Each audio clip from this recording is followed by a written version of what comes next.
Hey Diane, have you heard of this Epic app?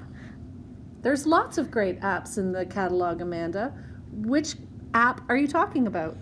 I'm talking about the Epic app. It's a whole classroom library right at your fingertips. Let me show you. Great. So you can decide how you want to use the app. You can create student profiles for each one of the students in your class, like the green icon that's on the screen, or you can just create one classroom where all your students just use the same profile. I like that way. It's just a lot easier to run it. You don't have to keep track of a bunch of different profiles. And so once you're on the app, all you have to do is click on the profile you want to use. And now you have a whole classroom library that you can look through.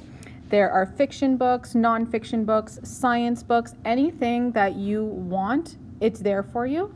It even has a really handy search function at the bottom that you can click on, and you can search by your favorite author, you can search by theme, and you can find lots of books to do for read alouds, or if a child has a wonder about a certain subject, it's perfect for just finding books at the ready. There's also a great feature called Read to Me, and these Read to Me books are fantastic for a listening center or for students who just want to read a book on their own. You can just, any of the books that have the little green icon at the bottom right hand corner, the book will just be read to the kids for them. You just have to attach a set of headphones to the iPad. And yeah, that's the Epic app. This is amazing. Is this something that I could share with the children's families?